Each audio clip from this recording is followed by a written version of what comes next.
Love and Freedom by Tamara Disanaika. Classroom Organization and Child Guidance.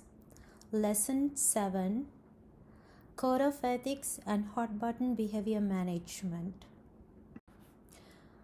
These are my personal codes of ethics.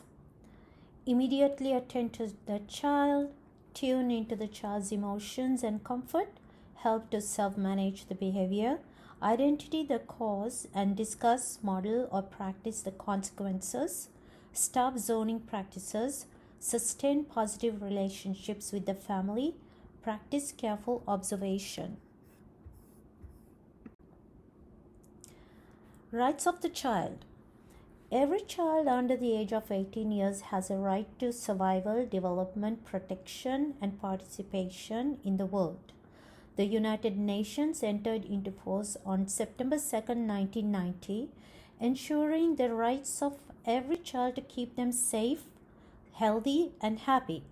All 52 articles of rights in Part 1, 2, and 3 were carefully taken into consideration to create a safe environment for children and for the responsibilities of the governments to treat children respectfully, fairly, and to develop systems to freedom of express, freedom of violence, for good education, no matter what gender they belong to, what language they speak of, whether they are poor or rich. We as adults are responsible for our children's rights, and they are unable to achieve in life without our support. They need our full support to thrive in life, and it is our responsibility to take action to provide paths to their rights. These are the hot button behaviors, and this is how I feel for tantrum, biting others, and leaving a messy classroom.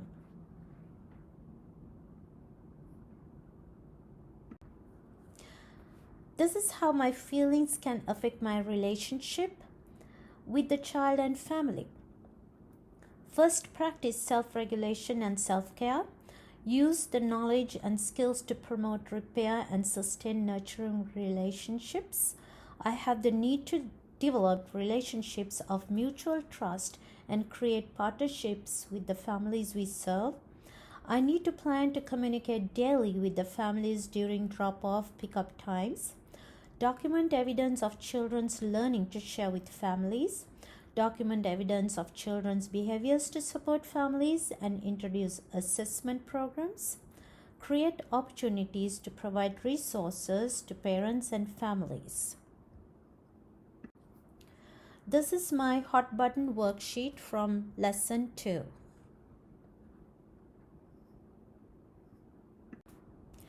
Behavior management plan before the behavior.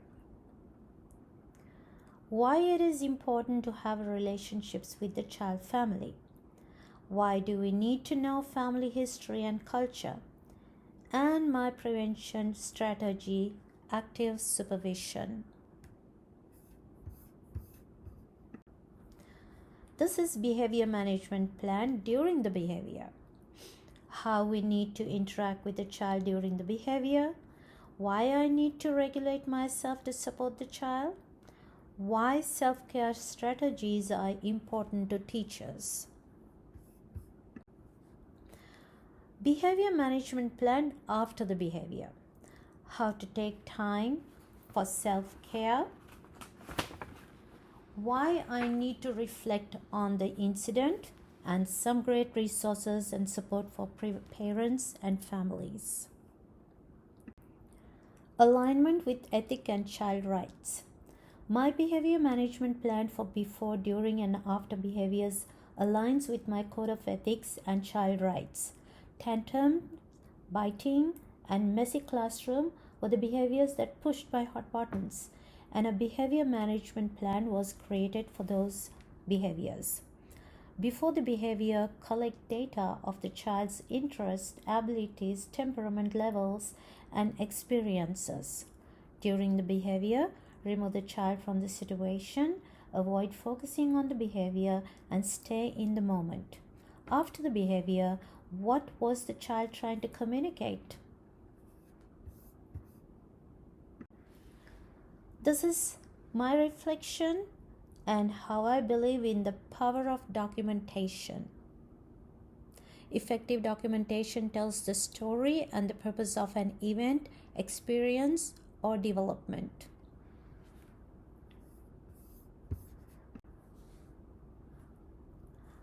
The letter to myself and to others says, Dear teachers, have you ever identified or recognized any troublemakers in your classroom? Are those children expressing the behaviors to inform us of their own existence with the power of promise of visibility to be fully seen, recognized, heard, valued, cherished, and to be protected? It is time to learn freedom from our own students and be love with the everyday activities you do with children to discipline them without punishments. We should model heal over harm to support the community instead of excluding them as troublemakers from the community. We cannot have a classroom of children who are suffering from marginalized rules. Begin to prepare children for the world in a loving way, with the rights and responsibilities of freedom to enjoy and be included in the community by modeling positive responses to their behaviors. Let's teach each other what is required for freedom for our young children, how to love and include everyone in the community, and to understand that behaviors are social problems. Please share new ideas to keep our children safe. These are all my references, including how I use the AI support. And thank you for watching my presentation.